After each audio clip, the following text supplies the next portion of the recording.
تھوڑی سی دیر بعد شراب رنگ دکھانے لگی اور رقص کی فرمائش ہوئی۔ لڑکیاں سراہیوں اور پیالوں کو ادھر ادھر کرتی اور بھرتی ان 6 آدمیوں کے پیچھے ہو گئیں۔ اچانک سب نے قمیصوں کے نیچے ہاتھ ڈالے، خنجر نکلے۔ سحر نے بھی خنجر نکال لیا تھا۔ اس نے سرائے کے مالک پر وار کیا اور دوسریوں نے 6 آدمیوں کو پے در پے وار کر کے لڑکا دیا۔ کسی کو بھی سنبھلنے کی مہلت نہ ملی۔ سحر ہر ایک پر وار پہ وار کیا جا رہی تھی جیسے پاگل ہو گئی ہو۔ اس نے انتقام لے لیا تھا۔ یہ لڑکیاں شریف گھرانوں کی بیٹیاں تھیں جو سلطان ایوبی کے پاس عرضداشت لے کر گئی تھیں کہ وہ مردوں کے دوش بدوش لڑنا چاہتی ہیں۔ انہوں نے ہی سحر کو ایک غریب گھرانے سے برآمد کیا تھا۔ اس نے جب لڑکیوں کو جنگی پیمانے پر کام کرتے دیکھا تو اسے سرائے کے مالک کا خیال آ گیا تھا۔ اس نے لڑکیوں کو بتا دیا تھا کہ سرائے کا تہہ خانہ جاسوسوں اور تخریب کاروں کا اڈا ہے۔ ان لڑکیوں کی مدد سے وہ انہیں پکڑوانا چاہتی تھی، مگر وہاں گئی تو سرائے کے مالک نے اس کا باہر نکلنا بند کر دیا۔ جاسوسوں کی اس فرمائش پر کہ نئی لڑکیاں لاؤ، اسے موقع مل گیا۔ اسے نئی لڑکیاں لانے کی اجازت مل گئی۔ اس نے ان لڑکیوں سے ذکر کیا اور کہا کہ وہ نئی لڑکیاں بن کر چلیں اور ان آدمیوں کو ختم کیا جائے۔ لڑکیاں تیار ہو گئیں۔ انہوں نے اسکیم بنائی اور اس کے ساتھ چلی گئیں۔ انہوں نے یہ سوچا ہی نہیں تھا کہ ان آدمیوں کو اپنے جال میں پھانس کر گرفتار کرایا جائے۔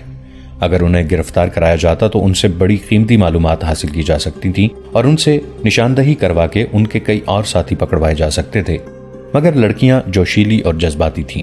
وہ اتنا ہی جانتی تھیں کہ دشمن کو ہلاک کیا جاتا ہے۔ وہ اپنے جذبہ جہاد کی تسکین کرنا چاہتی تھیں اور سحر کا سینہ جذبہ انتقام سے پھٹ رہا تھا۔ وہ انہیں اپنے ہاتھوں سے قتل کرنے کو بےتاب تھی۔ اس نے دوسری رقاصہ کو اس لیے قتل کیا تھا کہ ان لڑکیوں کی اصلیت بے نقاب ہونے کا خطرہ پیدا ہو گیا تھا۔ ان کی اصلیت تو بے نقاب ہو ہی چلی تھی۔ انہیں اس قسم کی غلیظ محفل کے طور طریقوں اور شراب پلانے کے انداز سے واقفیت ہی نہ تھی۔ انہوں نے بروقت خنجر نکال لیے اور اپنے مقصد میں کامیاب ہو گئیں۔ وہ سب چور دروازے سے نکلیں اور اپنے ٹھکانے پر پہنچ گئیں۔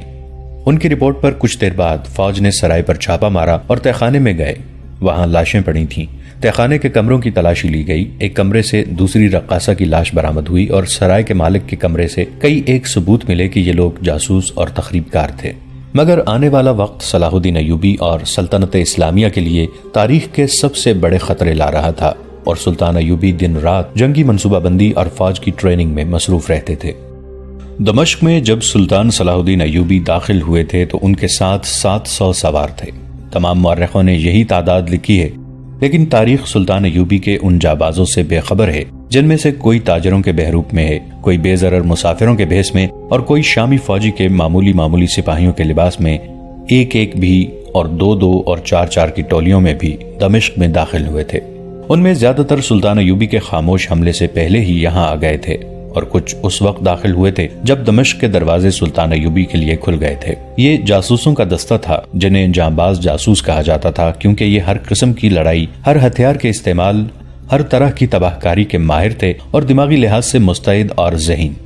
ان کی سب سے بڑی خوبی یہ تھی کہ وہ جان کی پرواہ نہیں کرتے تھے۔ ایسے خطرے مول لیتے تھے جن کے تصور سے ہی عام سپاہی بدک جاتے تھے۔ ایسا جذبہ صرف ٹریننگ سے پیدا نہیں ہوتا۔ اس کام کے لیے ایسے جوان منتخب کیے جاتے تھے جن کے دلوں میں اپنے مذہب کا عشق اور دشمن کی نفرت بھری ہوئی ہوتی تھی۔ یہ جانباز جنونی قسم کے مسلمان ہوتے تھے۔ سلطان ایوبی نے ایسے جانبازوں کے کئی دستے تیار کر رکھے تھے۔ سلطان ایوبی جب 700 سواروں کے ساتھ دمشق کو روانہ ہوئے تھے تو انہوں نے منتخب لڑاکا جاسوسوں کا ایک دستہ خصوصی ہدایات کے ساتھ دمشق کو روانہ کر دیا تھا۔ ان میں ایک ہدایت یہ تھی کہ اگر دمشق کی فوج مقابلے پر اتر آئے تو یہ جاسوس شہر کے اندر اپنی سمجھ اور ضرورت کے مطابق تخریب کاری کریں اور وہ دروازے کھولنے کی بھی کوشش کریں۔ ان میں سے ایسے بھی تھے جنہیں شہریوں میں دہشت، بھگدڑ، افراتفری اور افواہیں پھیلانے کی ٹریننگ دی گئی تھی۔ ان تمام جانبازوں کی تعداد 200 اور 300 کے درمیان تھی۔ اس وقت کے وقائع نگاروں نے صحیح تعداد نہیں لکھی، صرف یہ لکھا ہے کہ سلطان ایوبی کی آمد کے وقت دمشق میں 200-300 جاسوس اور تباہ کار موجود تھے۔ ایک فرانسیسی وقائع نگار نے صلیبی جنگوں کے حالات اور واقعات قلم بند کرتے ہوئے سلطان ایوبی کے لڑاکا جاسوسوں کے متعلق بہت کچھ لکھا ہے۔ اس نے ان جانبازوں کے اسلامی جذبے کو مذہبی جنون بھی کہا ہے اور یہ بھی لکھا ہے کہ یہ جاسوس نفسیاتی مریض تھے۔ اس فرانسیسی نے تو مذہبی جنون کی توہین کی ہے کہ اسے نفسیاتی مرض لکھا ہے، لیکن یہ نفسیاتی کیفیت ہی تھی۔ مسلمان صاحب ایمان صرف اس صورت میں بنتا ہے جب مذہب اس کی نفسیات کا جز بن جائے۔ ان جانبازوں کو جاسوسی اور تباہ کاری کی ٹریننگ علی بن سفیان اور اس کے 2 نائبین حسن بن عبداللہ اور زاہدان نے دی تھی۔ اور مارکا آرائی کی ٹریننگ تجربہ کار فوجیوں کے ہاتھوں ملی تھی۔ اب جبکہ سلطان ایوبی دمشق میں تھے، علی بن سفیان قاہرہ میں تھا۔ وہاں کے اندرونی حالات پوری طرح نہیں سنبھلے تھے۔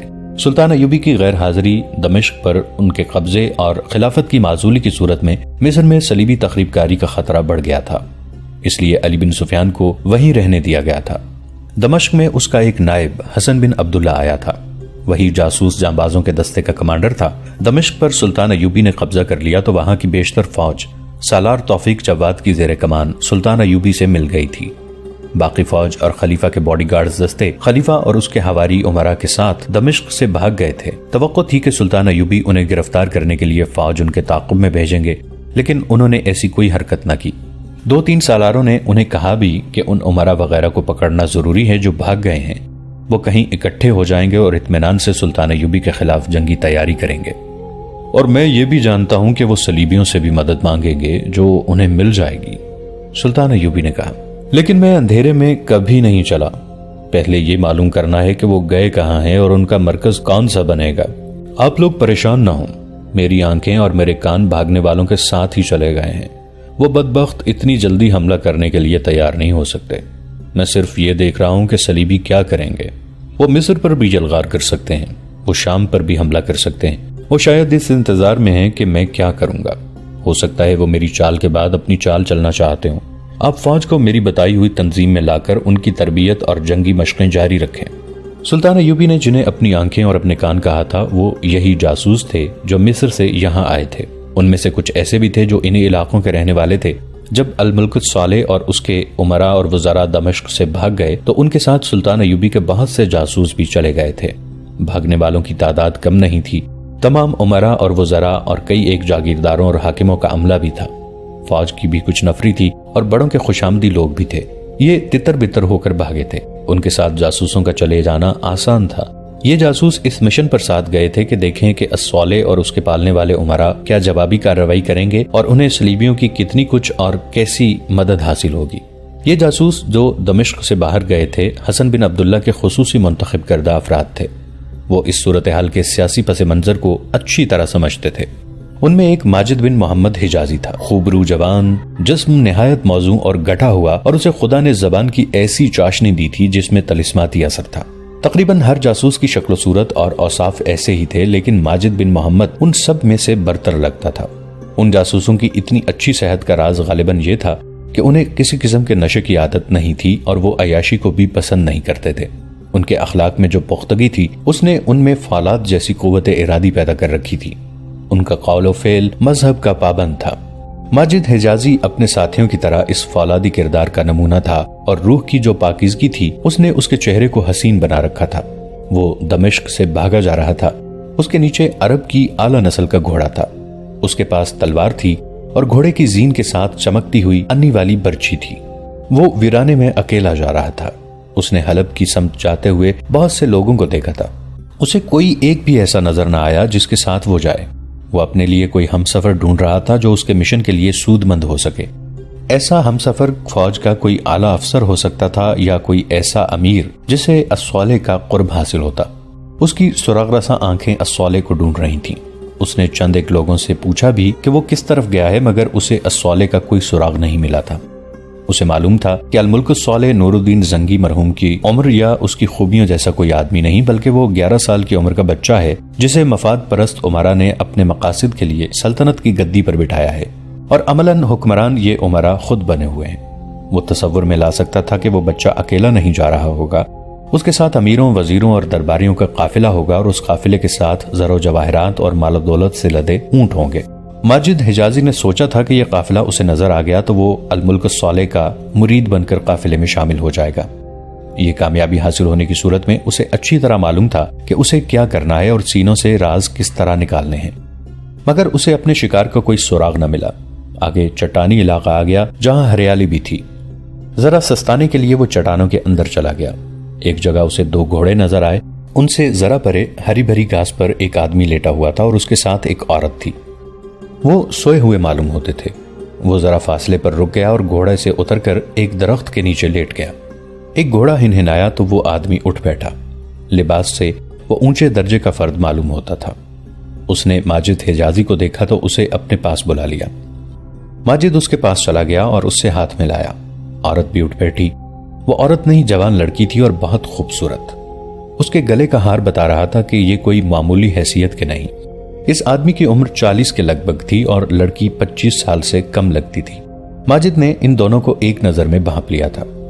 تم کون ہو؟ اس آدمی نے ماجد سے پوچھا۔ دمشق سے آئے ہو؟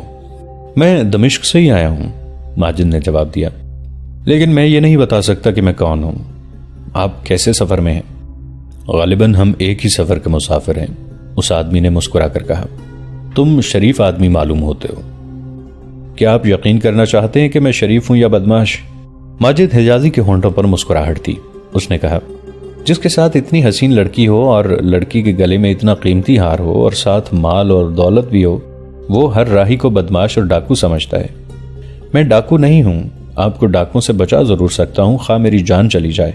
اس کے دماغ میں اچانک ایک بات آ گئی جو اس نے تیر کی طرح منہ سے نکال دی اور اس نے کہا، دمشق سے بھاگے ہوئے کچھ لوگ ڈاکوں کا شکار ہو گئے ہیں، میں نے راستے میں 2 لاشیں بھی دیکھی ہیں۔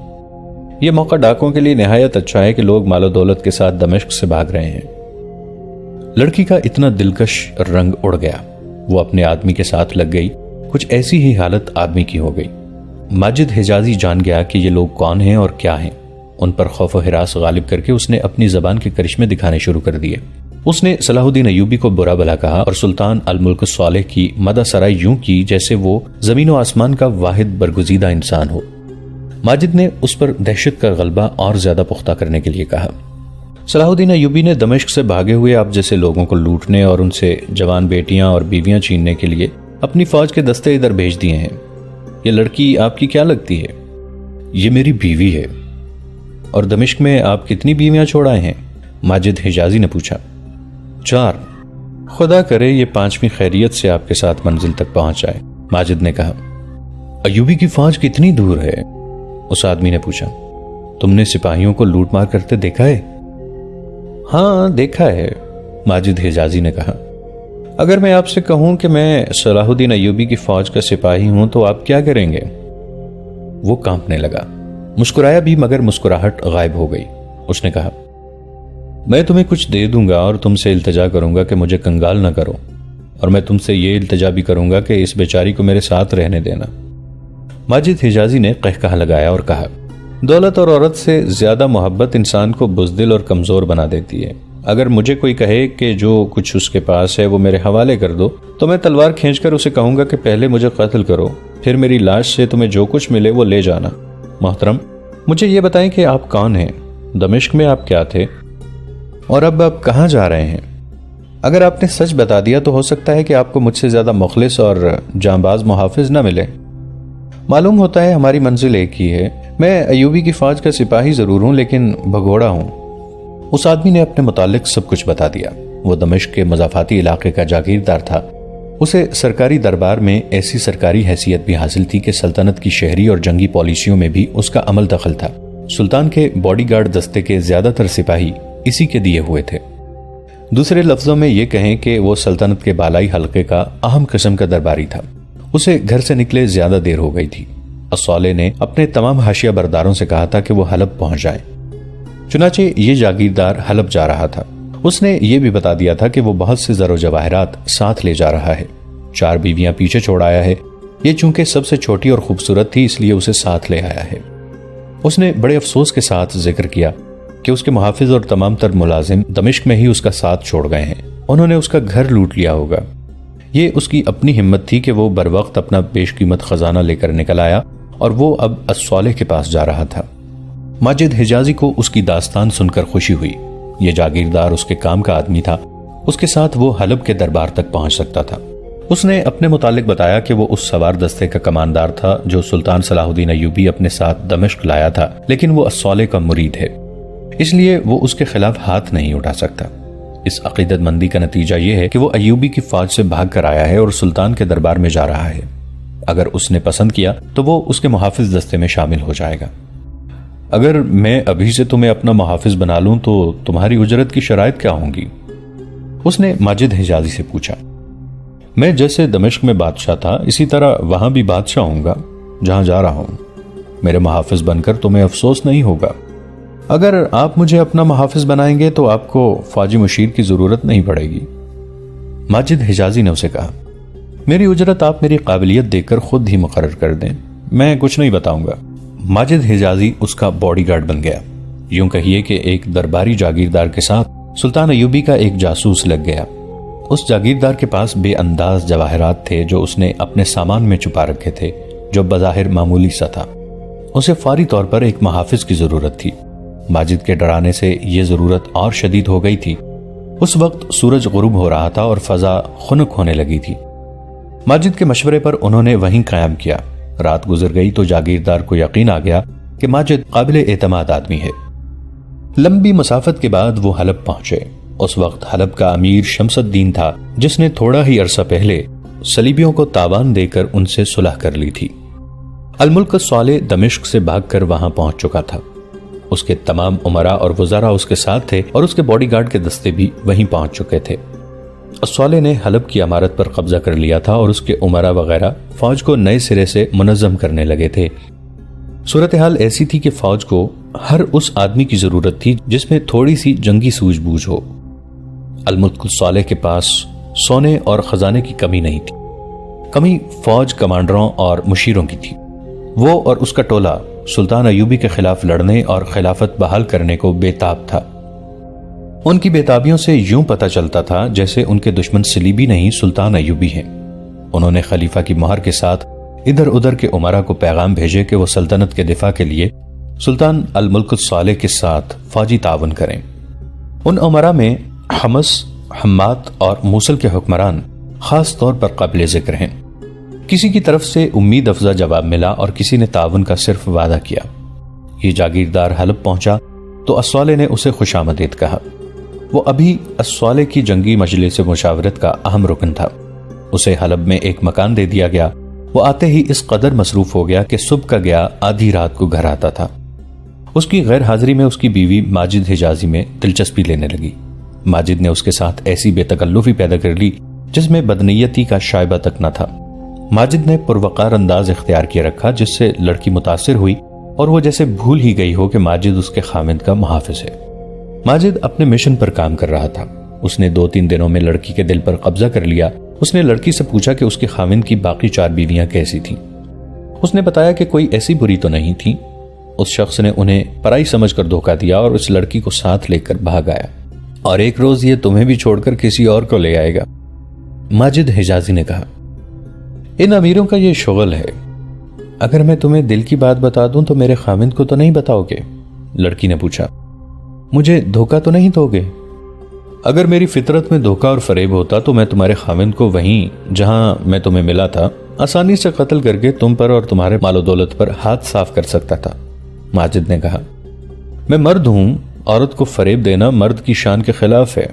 میں اب اس راز کو اپنے دل میں زیادہ دیر نہیں رکھ سکتی کہ مجھے تم سے ایسی محبت ہے جس پر میرا قابو نہیں رہا۔ لڑکی نے کہا، اور یہ بھی ایک راز ہے کہ مجھے اس خاوند سے نفرت ہے۔ میں بکی ہوئی لڑکی ہوں، کئی بار دل میں آئی کہ اپنے آپ کو ختم کر دوں۔ میں شاید بزدل ہوں، اپنی جان لینے سے ڈرتی ہوں۔ میرے ارادے کچھ اور تھے، میرے خیالات کچھ اور تھے۔ تم نے میرے ارادوں اور خیالوں پر مٹی ڈال دی ہے اور میرا یہ ارادہ پکا کر دیا ہے کہ اپنے آپ کو ختم کر دوں۔ کیا تم یہ کہنا چاہتی ہو کہ تمہیں چونکہ مجھ سے محبت ہے اس لیے خودکشی کرنا چاہتی ہو؟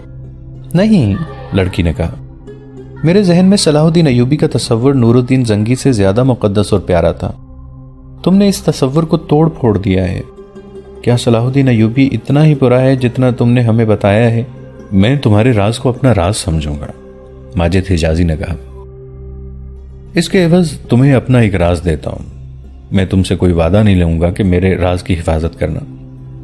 اگر میرا راز فاش ہو گیا تو نہ تم زندہ رہو گی نہ تمہارا خاوند۔ میں صلاح الدین ایوبی کا جاسوس ہوں۔ میں نے 2-4 دنوں میں بھانپ لیا ہے کہ تم اصل میں کیا ہو۔ میں تمہیں بتا دیتا ہوں کہ صلاح الدین ایوبی کا تصور اس سے کہیں زیادہ مقدس ہے جو تم نے اپنے ذہن میں بنا رکھا ہے۔ وہ ان امیروں اور بادشاہوں کا دشمن ہے جنہوں نے لڑکیوں کو اپنے حرموں میں قید کر رکھا ہے۔ وہ اس کے سخت خلاف ہے کہ مرد عورت کو صرف تفریح اور عیاشی کا ذریعہ بنائے۔ وہ مرد اور عورت کی برابری کا اور ایک خاوند اور ایک بیوی کا قائل ہے۔ وہ عورتوں کو فوجی تربیت دینا چاہتا ہے۔ میں نے تمہارے خاوند کا اعتماد حاصل کرنے کے لیے یہ جھوٹ بولا تھا کہ ایوبی نے اپنی فوج کے چند دستوں کو دمشق سے بھاگنے والوں کو لوٹنے اور ان کو لڑکیاں اٹھا لانے کے لیے بھیجا ہے۔ وہ سچے اسلام کا علم بردار ہے۔ میں اسی اسلام کی خاطر اور اسی صلاح الدین ایوبی کی خاطر یہاں ایک کام کے لیے آیا ہوں۔ لڑکی کی آنکھوں میں چمک سی پیدا ہوئی۔ اس نے ماجد حجازی کا ایک ہاتھ اپنے دونوں ہاتھوں میں لے کر چوما اور کہا، تمہارا یہ راز کبھی فاش نہ ہوگا۔ مجھے مت بتاؤ کہ تم یہاں کیوں آئے اور میں تمہاری کیا مدد کر سکتی ہوں۔ مجھے مت بتاؤ کہ سلطان صلاح الدین ایوبی اصل میں کیا ہیں اور تم نے میرے خاوند کو کیا بتایا تھا۔ میں عورتوں کی اس جماعت کی لڑکی ہوں جو نور الدین زنگی کی زندگی میں ہم نے بنائی تھی۔ ہم صلیبیوں کے خلاف اپنا محاذ قائم کر رہی تھیں۔ زنگی کی بیوہ ہماری سرپرست اور نگران تھی۔ میرا باپ پسند نہیں کرتا تھا کہ میں اس جماعت میں رہوں۔ وہ لالچی اور خوشامدی انسان ہے۔ اس کے لیے صلیب اور ہلال میں کوئی فرق نہیں رہا۔ اسی کا غلام ہے جس سے اسے کوئی رقم ہاتھ آ جائے۔ اس نے مجھے اس آدمی کے ہاتھ بھیج دیا۔ اس سودے کو لوگ شادی کہتے ہیں۔ تم جانتے ہو کہ مسلمان کی بچی میدان جنگ میں ہو یا اسے کوئی بھی جنگی اور قومی کام دے دو، وہ مرد کو حیران کر دیتی ہے اور دشمن کا منہ پھیر سکتی ہے، مگر یہی بچی جب حرم میں قید کر لی جاتی ہے تو وہ چونٹی بن جاتی ہے۔ یہی حالت میری ہوئی۔ اگر میرا یہ خاوند معمولی حیثیت کا ہوتا تو میں بغاوت کرتی، اس سے نجات حاصل کرنے کی کوشش کرتی، مگر اس آدمی کے پاس طاقت ہے، دولت ہے، اور اسالے کا جو محافظ دستہ ہے اس کے آدھے سپاہی اسی کے علاقے کے ہیں جو اسی کی بھرتی کرائے ہوئے ہیں۔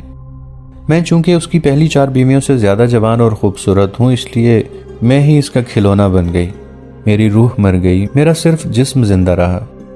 باہر کی دنیا سے میرا رشتہ ٹوٹ چکا تھا، اور میں جس دنیا میں قید تھی وہاں شراب اور ناچ گانے کے سوا کچھ نہ تھا۔ اگر کچھ اور تھا تو وہ نور الدین زنگی اور صلاح الدین ایوبی کے قتل کے منصوبے تھے۔ وہ بولتے بولتے چپ ہو گئی۔ اس نے ماجد حجازی کو جھنجھوڑ کر کہا، کیا تم میری باتیں سن رہے ہو؟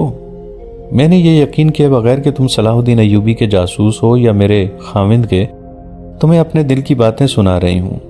اگر تم میرے خاوند کے جاسوس ہو تو اسے یہ ساری باتیں سنا دینا جو میں تمہیں سنا رہی ہوں۔ وہ مجھے سزا دے گا۔ میں اب ہر قسم کی سزا برداشت کرنے کے لیے تیار ہوں۔ میرے پاس اب جسم رہ گیا ہے، یہ جسم پتھر بن گیا ہے، روح مر گئی ہے۔ تمہاری روح زندہ ہے، ماجد حجازی نے کہا۔ میری نگاہیں گہرائیوں سے زیادہ گہرائی تک دیکھا کرتی ہیں۔ میں نے دیکھ لیا تھا کہ تمہاری روح زندہ ہے، ورنہ میں تمہیں اپنا راز کبھی نہ بتاتا۔ میں حسن اور جوانی سے مغلوب ہونے والا انسان نہیں ہوں، مرد ہوں، اپنی جان اسلام کے نام پر وقف کر دی ہے۔ تم بولو، اپنا دل ہلکا کرتی جاؤ، میں سن رہا ہوں۔ تمہاری داستان میرے لیے نئی نہیں، یہ ہر مسلمان عورت کی داستان ہے۔ اسلام کا زوال اسی روز شروع ہو گیا تھا جس روز ایک مسلمان نے حرم کھولا اور اس میں خوبصورت لڑکیاں خرید کر قید کی تھیں۔ صلیبیوں نے کہا کہ اب اس قوم کو عورت کے ہاتھوں مرواؤ۔ انہوں نے ہمارے بادشاہوں کے حرم اپنی بیٹیوں سے بھروا دیے۔ یہ میرے خاوند کے گھر میں بھی ہوا۔ لڑکی نے کہا، میں نے اپنی آنکھوں سے صلیبی لڑکیوں کو اپنے خاوند کے پاس آتے اور شراب پیتے دیکھا ہے۔ میں سوائے رونے کے اور کر ہی کیا سکتی تھی؟ میں اس لیے نہیں روتی تھی کہ ان لڑکیوں نے مجھ سے میرا خاوند چھین لیا تھا، بلکہ اس لیے کہ مجھ سے میرا اسلام چھن گیا تھا، وہ اسلام جس کی خاطر میں نے تمہاری طرح اپنی جان وقف کی تھی۔ آؤ جذباتی باتوں سے ہٹ کر اس کام کی باتیں کریں جس کے لیے میں یہاں آیا ہوں، ماجد نے کہا اور اس سے پوچھا، اپنے خاوند پر تمہارا کتنا کچھ اثر ہے؟ کیا تم اس کے دل سے راز کی باتیں نکال سکتی ہو؟ شراب کے 2 پیالے پلا کر اور اس کا سر اپنے سینے سے لگا کر میں اس سے ہر راز لے سکتی ہوں، لڑکی نے جواب دیا۔ تم کیا معلوم کرنا چاہتے ہو؟ اس نے کچھ سوچ کر اور مسکرا کر کہا، میری ایک ذاتی شرط مان لو گے؟ اگر میں تمہارا کام کر دوں تو مجھے یہاں سے لے جاؤ گے؟ میری محبت کو ٹھکرا تو نہیں جاؤ گے؟ ماجد حجازی نے اس کا دل رکھ لیا اور اس کی شرط مان لی۔ اس نے بتایا کہ صالح 11 سال کا بچہ ہے، وہ امیروں کے ہاتھوں میں کھلونا ہے۔ یہ امیر اور وزیر صلاح الدین ایوبی کو ختم کر کے سلطنت اسلامیہ کو ٹکڑوں میں تقسیم کرنا چاہتے ہیں۔ اگر ایسا ہو گیا تو ان ٹکڑوں کو صلیبی ہضم کر جائیں گے اور اسلام کا نام و نشان مٹ جائے گا۔ سلطان صلاح الدین ایوبی کہتا ہے کہ جس قوم نے اپنے ملک کے ٹکڑے کیے وہ کبھی زندہ نہیں رہی۔ ہمارے یہ امیر صلیبیوں تک سے مدد لینے کو تیار ہیں۔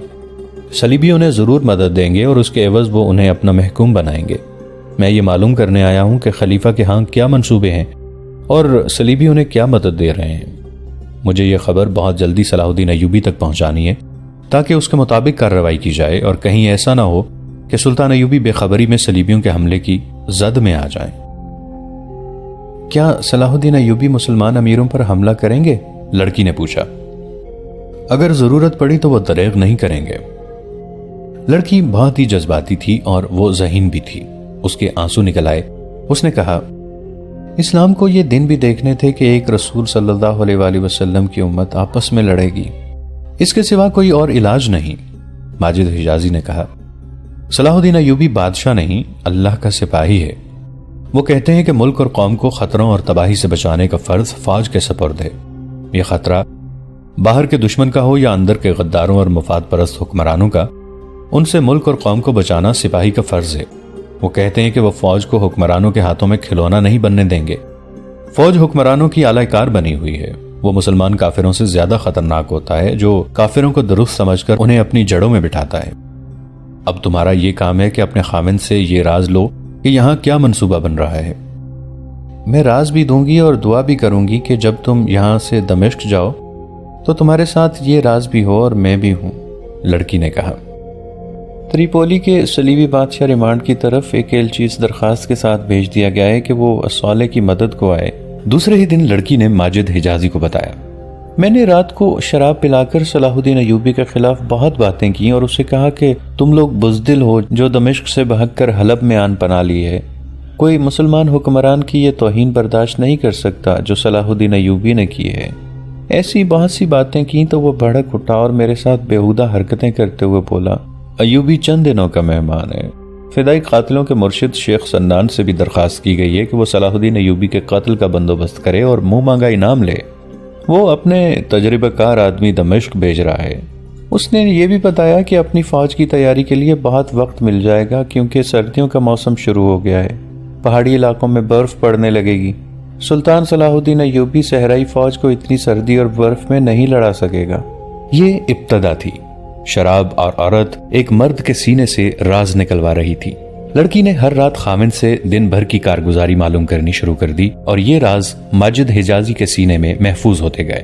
ایک روز خامند نے ماجد سے کہا، مجھے ملازموں نے تمہارے متعلق ایک قابل اعتراض بات بتائی ہے۔ ماجد کانپ اٹھا۔ وہ سمجھا کہ اس کا بھانڈا پھوٹ گیا ہے، مگر خامند نے کہا، تم میری بیوی کو ورغلا رہے ہو۔ میری غیر حاضری میں تم اس کے پاس بیٹھے رہتے ہو۔ میں جانتا ہوں کہ میرے مقابلے میں تم خوبرو ہو اور جوان بھی۔ میری بیوی تمہیں پسند کر سکتی ہے مگر میں تمہیں زندہ نہیں چھوڑوں گا۔ ماجد حجازی نے اسے یقین دلانے کی کوشش کی کہ یہ اس کی غلط فہمی ہے، لیکن اس کے دل میں وہم پیدا ہو چکا تھا۔ اس نے اپنی بیوی سے بھی یہی بات کہی اور اس پر پابندی عائد کر دی کہ وہ ماجد حجازی سے نہیں مل سکتی۔ ماجد حجازی ابھی وہاں سے نکلنا نہیں چاہتا تھا کیونکہ اسے ابھی وہاں کا پورا منصوبہ نہیں ملا تھا۔ اس نے اس لڑکی کے خاوند کی ڈانٹ ڈپٹ سہ لی اور اس کی دھمکیوں سے اپنے اوپر مصنوعی خوف کی کیفیت بھی طاری کر لی۔ اس کی منت سماجت بھی کی۔ اس شخص نے اسے معاف تو کر دیا لیکن اسی روز 6 باڈی گارڈز لے آیا۔ اس دور میں امیر کبیر لوگ اپنے گھر میں باڈی گارڈ رکھنے کو عزت کی نشانی سمجھتے تھے۔ اس آدمی نے ماجد حجازی سمیت 7 باڈی گارڈز رکھ لیے اور ان میں سے ایک کو کمانڈر بنا دیا۔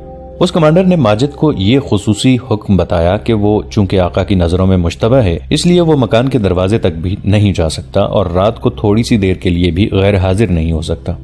ماجد نے اس حکم کے آگے بھی سر تسلیم خم کر دیا اور اس نے ایسا رویہ اختیار کیا جیسے مر گیا ہو۔ 2-3 راتیں ہی گزری ہوں گی۔ آدھی رات کے وقت یہ لڑکی باہر نکلی۔ بڑے دروازے پر ایک باڈی گارڈ پہرے پر کھڑا تھا۔ لڑکی نے اس سے آقاؤں کے جلال اور روب سے پوچھا، تم یہیں کھڑے رہتے ہو یا مکان کے ارد گرد چکر بھی لگاتے ہو؟ اس نے کچھ جواب دیا تو لڑکی نے کہا، تم نئے آدمی ہو، ہمارے دمشق والے محافظ بہت ہوشیار اور چوکس تھے، تم اگر یہاں نوکری کرنا چاہتے ہو تو تمہیں اسی طرح ہوشیار اور چوکس بننا پڑے گا۔ آقا بڑی سخت طبیعت کے مالک ہیں۔ پہرے دار نے احترام سے سر جھکا لیا۔ لڑکی باڈی گارڈوں کو دیکھنے نکلی تھی۔ وہ ان 2 خیموں کی طرف چل پڑی جن میں دوسرے باڈی گارڈز سوئے ہوئے تھے۔ دروازے والے پہرے دار نے دوڑ کر کمانڈر کو جگا دیا اور بتایا کہ مالکہ معائنے کے لیے آئی ہے۔ کمانڈر گھبرا کر اٹھا اور لڑکی کے آگے جھک گیا۔ لڑکی نے اسے بھی ہدایات دی اور ایک خیمے کے آگے رک کر بلند آواز سے باتیں کرنے لگی۔ ماجد حجازی اسی خیمے میں سویا ہوا تھا۔ اس کی آنکھ کھل گئی، وہ باہر آ گیا۔ لڑکی نے اس سے یوں بات کی جیسے اسے اچھی طرح جانتی ہی نہ ہو۔ اس سے پوچھا، تم شاید پہلے والے محافظ ہو؟ ماجد نے تعظیم سے جواب دیا تو لڑکی نے کمانڈر سے کہا، اس آدمی کو جلدی تیار کرو، یہ میرے ساتھ قصر سلطنت تک جائے گا، 2 گھوڑے فوراً تیار کرو۔ اگر آقا آپ کے متعلق پوچھیں تو میں کیا جواب دوں؟ کمانڈر نے پوچھا۔ میں سیر سپاٹے کے لیے نہیں جا رہی، لڑکی نے تحکمانہ لہجے میں کہا، آقا ہی کے کام سے جا رہی ہوں، حکومت کے کاموں میں مت دخل دو، جاؤ گھوڑے تیار کرو۔ کمانڈر نے ایک آدمی کو استبل کی طرف دوڑا دیا۔ ماجد حجازی تلوار سے مسلح ہو کر تیار ہو گیا تھا۔ لڑکی اسے استبل کی طرف لے گئی۔ کمانڈر کو اس لڑکی کے خامند نے بتا رکھا تھا کہ ماجد پر نظر رکھے، اسے گھر کے اندر نہ جانے دے۔ اب لڑکی نے ماجد کو ہی اپنے ساتھ لے جانے کے لیے منتخب کیا تھا۔ کمانڈر نے دیکھا کہ وہ دونوں استبل کی طرف چلے گئے ہیں تو وہ دوڑ کر اندر لڑکی کے خامند کو اطلاع دینے چلا گیا۔ وہ یقین کرنا چاہتا تھا کہ خامند کو معلوم ہے کہ اس کی بیوی مشتبہ باڈی گارڈ کے ساتھ جا رہی ہے۔ وہ لڑکی کو روک بھی نہیں سکتا تھا کیونکہ وہ اس کی مالکن تھی۔ وہ اندر گیا اور ڈرتے ڈرتے اپنے آقا کے کمرے کے دروازے پر ہاتھ رکھا۔ دروازہ کھل گیا، اندر قندیل جل رہی تھی اور کمرہ شراب کی بدبو سے بھرا ہوا تھا۔ اس نے اپنے آقا کو دیکھا، وہ بستر پر اس طرح پڑا تھا کہ اس کا سر اور ایک بازو پلنگ سے لٹک رہا تھا۔ ایک خنجر اس کے سینے میں اترا ہوا تھا، اس کے سینے پر خنجر کے کئی زخم تھے۔ کمانڈر نے اس کی نبض دیکھی، وہ مرا ہوا تھا، اس کے کپڑے خون سے لال ہو گئے تھے۔ ماجد حجازی کو لڑکی بتا چکی تھی کہ اس نے اپنے خامند سے سارا منصوبہ معلوم کر لیا ہے اور اب اس منصوبے پر عمل شروع ہو رہا ہے۔ اس نے خامند کو روزمرہ کی طرح شراب پلائی اور اتنی پلائی کہ وہ بے ہوش ہو گیا۔ لڑکی اسے بے ہوشی کی حالت میں ہی چھوڑ کر آ سکتی تھی، لیکن انتقام کے جذبے نے اسے پاگل کر دیا۔ اس نے اسی کے خنجر سے اس کا سینہ چلنی کر دیا اور خنجر اس کے سینے میں ہی رہنے دیا۔ ماجد حجازی گھبرایا نہیں، وہ تو ہر لمحہ کسی نہ کسی اچانک پیدا ہونے والی صورتحال کے لیے تیار رہتا تھا۔ اس نے لڑکی کے اس اقدام کو سراہا اور اسے کہا کہ وہ اطمینان سے گھوڑے پر سوار ہو جائے۔ وہ جو ہی گھوڑے پر سوار ہونے لگے، رات کی خاموشی میں ایک آواز بڑی ہی بلند سنائی دینے لگی، گھوڑے مت دینا، انہیں روک لو، وہ آقا کو قتل کر کے جا رہی ہے۔ 6 کے 6 باڈی گارڈز تلواریں اور برچیاں اٹھائے باہر آ گئے۔ ماجد اور لڑکی گھوڑوں پر سوار ہو چکے تھے، انہیں اسی راستے سے گزرنا تھا جہاں باڈی گارڈز تھے۔ ماجد نے لڑکی سے کہا کہ وہ گھڑ سواری نہیں کر سکتی تو اس کے گھوڑے کے پیچھے بیٹھ جائے، گھوڑا سر پر دوڑانا پڑے گا۔ لڑکی نے خود اعتمادی سے کہا کہ وہ گھوڑا دوڑا سکتی ہے۔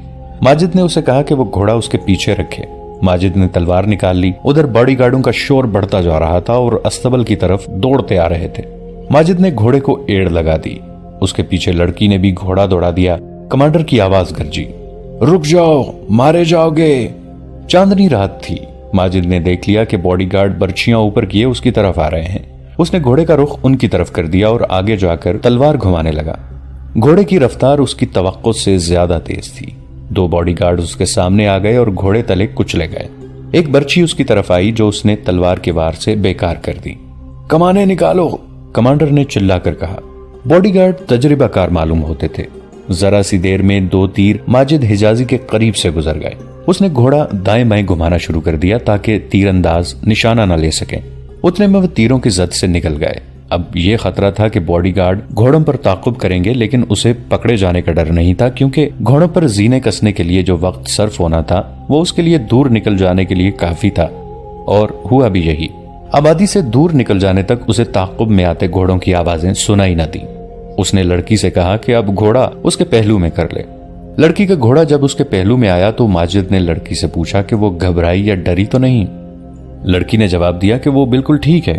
لڑکی نے اسے دوڑتے گھوڑوں کے ساتھ بلند آواز سے سنانا شروع کر دیا کہ اس نے کون سا راز اپنے خامند سے حاصل کیا ہے۔ ماجد نے اسے کہا کہ آگے چل کر رکیں گے تو ساری بات سنوں گا، لیکن لڑکی بولتی رہی۔ ماجد نے جب بار بار اسے کہا کہ چپ ہو جائے، اسے کچھ سمجھ نہیں آ رہی کہ وہ کیا کہہ رہی ہے، تو لڑکی نے کہا، پھر رک جاؤ، میں زیادہ دیر انتظار نہیں کر سکوں گی۔ ماجد ابھی رکنا نہیں چاہتا تھا اور لڑکی بولتی جا رہی تھی۔ آخر لڑکی نے ہاتھ لمبا کر کے ماجد کے گھوڑے کی باگیں پکڑ لی، اس کے لیے اسے آگے جھکنا پڑا۔ تب ماجد نے دیکھا کہ لڑکی کے دوسرے پہلو میں تیر اترا ہوا ہے۔ ماجد نے فوراً گھوڑا روک لیا۔ یہ تیر مجھے وہیں لگ گیا تھا، لڑکی نے کہا۔ میں اسی لیے تمہیں دوڑتے گھوڑے سے اصل بات سنا رہی تھی کہ مرنے سے پہلے یہ راز تمہیں دے دوں۔ ماجد حجازی نے اسے گھوڑے سے اتارا اور زمین پر بیٹھ کر اسے اپنی آغوش میں لے لیا۔ اس نے تیر کو ہاتھ لگایا، وہ خاصا اندر چلا گیا تھا، نکالا نہیں جا سکتا تھا۔ یہ جراح کا کام تھا جو پٹھا چیر کر تیر نکال سکتا تھا۔ اسے رہنے دو، میری بات سنو، لڑکی نے کہا۔ اور اس نے ماجد کو سارا منصوبہ سنا دیا جو اس نے خاوند سے سنا تھا۔ میرا خیال ہے کہ یہ شک کسی کو نہیں ہوگا کہ ہم کوئی راز لے کر حلب سے بھاگے ہیں۔ وہ منصوبے میں کوئی تبدیلی نہیں کریں گے۔ محافظوں تک کو معلوم ہے کہ میرے خاوند کو شک ہے کہ میرے اور تمہارے درپردہ تعلقات ہیں۔ وہ یہی کہیں گے کہ میں تمہارے ساتھ محبت کی خاطر بھاگی ہوں۔ لڑکی ساری بات سنا چکی تو اس نے ماجد کا ہاتھ چوم کر کہا، اب سکون سے مر سکوں گی، اور اس پر غشی طاری ہونے لگی۔ ماجد نے دوسرے گھوڑے کو اپنے گھوڑے کے پیچھے باندھ دیا، لڑکی کو اپنے گھوڑے پر ڈال کر اس کے پیچھے بیٹھ گیا اور اسے ایسی پوزیشن میں ساتھ لگا لیا کہ تیر اسے تکلیف نہ دے، مگر تیر اپنا کام کر چکا تھا۔ وہ جب دمشق میں اپنے کمانڈر حسن بن عبداللہ کے پاس پہنچا، اس وقت لڑکی کو شہید ہوئے کم و بیش 12 گھنٹے گزر گئے تھے۔ اس نے قصر حلب کا تمام تر منصوبہ سنا کر بتایا کہ یہ کارنامہ اس لڑکی کا ہے۔ حسن بن عبداللہ اسی وقت ماجد حجازی کو اور لڑکی کی لاش کو صلاح الدین ایوبی کے پاس لے گیا۔ ماجد حجازی نے بتایا کہ لڑکی کیا تھی اور اسے باپ نے کس طرح ایک جاگیردار کے ہاتھ فروخت کیا تھا۔ ماجد نے لڑکی کی ساری باتیں سلطان ایوبی کو سنائیں۔ بعد میں معلوم ہوا تھا کہ لڑکی کا باپ بھی دمشق سے بھاگ گیا تھا۔ سلطان ایوبی نے لڑکی کی لاش نور الدین زنگی کی بیوہ کے حوالے کر دی اور حکم دیا کہ لڑکی کو فوجی اعزاز کے ساتھ دفن کیا جائے۔ لڑکی نے مرنے سے پہلے ماجد حجازی کو جو منصوبہ بتلایا تھا وہ مختصراً یوں تھا کہ سلطان الملک الصالح تمام مسلمان مملکتوں کے امراء کو سلطان ایوبی کے خلاف متحد کر رہا تھا اور ان کی فوجوں کو ایک کمانڈ کے تحت لانا چاہتا تھا۔ ٹریپولی کے صلیبی حکمران ریمانڈ کو مدد کے لیے آمادہ کر لیا گیا تھا۔ یہ لڑکی جو نئی خبر لائی تھی یہ تھی کہ ریمانڈ اپنی فوج کو اس طرح استعمال کرے گا کہ مصر اور شام کے درمیان سلطان ایوبی کے لیے رسد اور کمک کے راستے روک دے گا۔ اس نے یہ محسوس کر لیا تھا کہ سلطان ایوبی جنگ کی صورت میں مصر سے کمک منگوائے گا۔ اس کے علاوہ ریمانڈ سلطان ایوبی کو گھیرے میں لینے کے لیے اپنے تیز رفتار سوار دستے حرکت میں رکھے گا۔ ضرورت محسوس ہوئی تو ریمانڈ دوسرے صلیبی حکمرانوں کو بھی مدد کے لیے بلائے گا۔ حسن بن صباح کے پیروکار فدائیوں کے ساتھ صلاح الدین ایوبی کے قتل کا سودا طے کر لیا گیا تھا۔ فدائی فوری طور پر دمشق پہنچ رہے تھے۔ اس تمام تر منصوبے کا ہر حصہ اہم تھا، لیکن سلطان ایوبی نے اس کے جس حصے پر سب سے زیادہ توجہ دی تھی وہ یہ تھا کہ دشمن سردیوں کا موسم گزر جانے کے بعد جنگ شروع کرے گا۔ ان علاقوں میں سردی زیادہ پڑتی تھی، بارشیں ہوتی تھیں اور بعض جگہوں پر برف بھی پڑتی تھی۔ ایسے موسم میں جنگ نہیں لڑی جا سکتی تھی اور نہ ہی کبھی لڑی گئی تھی۔ یہاں جس نے بھی حملہ کیا کھلے موسم میں کیا۔ لڑکی کی حاصل کی ہوئی معلومات کے مطابق منصوبے میں شامل کیا گیا تھا کہ فوجیں قلعہ بند ہو جائیں، فوجوں کی نفری میں اضافہ کیا جائے اور حملے کی تیاری کی جائے۔ موسم کھلتے ہی ان فوجوں کو شام پر حملہ کرنا تھا۔ صلیبی حکمران ریمانڈ کو جنگی مدد کا معاوضہ پیش کیا گیا تھا جو سونے کے سکوں کی صورت میں تھا۔ ریمانڈ نے شرط پیش کی تھی کہ اسے یہ معاوضہ پہلے ادا کر دیا جائے۔ الصالح کے حواری امراء نے فیصلہ کیا تھا کہ معاوضہ فوراً بھیج دیا جائے۔ مسلمانوں کی بد نصیبی، سلطان ایوبی نے آہ لے کر کہا، آج مسلمان کفار کے کندھے سے کندھا ملا کر اسلام کے خلاف اٹھے ہیں۔ میرے رسول صلی اللہ علیہ وآلہ وسلم کی روح کو اس سے زیادہ اور کیا اذیت ملے گی۔ قاضی بہاؤالدین شداد اپنی یادداشتوں کی دوسری جلد میں لکھتے ہیں، میرا عزیز دوست صلاح الدین ایوبی اتنا جذباتی کبھی نہیں ہوا تھا جتنا اس وقت ہوا جب اسے بتایا گیا کہ سلطان الصالح، جسے اسلام کی عظمت کی نشانی سمجھا جاتا ہے، اور مسلمان امراء مل کر اس کے عزم کو تباہ کرنا چاہتے ہیں کہ صلیبیوں کو سرزمین عرب سے نکال کر سلطنت اسلامیہ کو وسعت دی جائے۔ اس کی آنکھوں میں آنسو بھی آ گئے تھے۔ وہ کمرے میں ٹہل رہا تھا، رک گیا اور ایسے جوش میں بولا جس میں جذباتیت زیادہ تھی۔ وہ کہنے لگے، یہ ہمارے بھائی نہیں، ہمارے دشمن ہیں۔ اگر مرتد بھائی کا قتل گناہ ہے تو میں یہ گناہ کروں گا۔ اگلے جہان دوزخ کی آگ قبول کر لوں گا، لیکن میں اس جہان اپنے رسول صلی اللہ علیہ وآلہ وسلم کے مذہب کو رسوا نہیں ہونے دوں گا۔ میرا ضمیر پاک ہے۔ اس حکومت پر لعنت، اس حکمران پر لعنت جو کفار سے دوستی کے معاہدے کرے اور کفار سے مدد مانگے۔ میں جانتا ہوں یہ سب دولت اور حکومت کا لالچ ہے۔ یہ لوگ ایمان نیلام کر کے حکومت کا نشہ پورا کرنا چاہتے ہیں۔ انہوں نے تلوار کے دستے پر ہاتھ مار کر کہا، وہ سردی میں نہیں لڑنا چاہتے، وہ برفانی وادیوں میں لڑنے سے ڈرتے ہیں۔ میں سردی میں لڑوں گا، برف سے لدی چوٹیوں پر اور یخ دریاؤں میں لڑوں گا۔ صلاح الدین ایوبی حقیقت پسند تھے۔ جذبات سے مغلوب ہو کر انہوں نے کبھی کوئی فیصلہ نہیں کیا تھا۔ جنگ کے متعلق انہوں نے کبھی نعرہ نہیں لگایا تھا۔ دو ٹوک ہدایات دیا کرتے تھے۔ ہر دستے کے کماندار کو دفتر میں کاغذ پر لکیریں ڈال کر اور میدان جنگ میں زمین پر انگلی سے لکیریں کھینچ کر ہدایات دیا کرتے تھے، مگر اس دن انہیں اپنے آپ پر قابو نہ رہا۔ انہوں نے ایسی باتیں بھی کہہ دیں جو وہ عام محفل میں نہیں کہا کرتے تھے۔ وہ شاید یہ جانتے تھے کہ اس محفل میں فوج کے قابل اعتماد سالاروں اور میرے سوا کوئی اور نہیں۔ دوستو، آج کے لیے اتنا ہی۔ اسی کہانی کی اگلی قسط کے ساتھ بہت جلد حاضر ہوں گے۔ نیچے کامنٹ سیکشن میں اپنی رائے کا اظہار ضرور کیجیے گا۔ ہمارے اس چینل کو سبسکرائب کر کے نیچے موجود بیل آئیکن کو بھی ضرور کلک کیجیے گا۔ اگلی ملاقات تک کے لیے ہمارا اور آپ کا اللہ نگہبان۔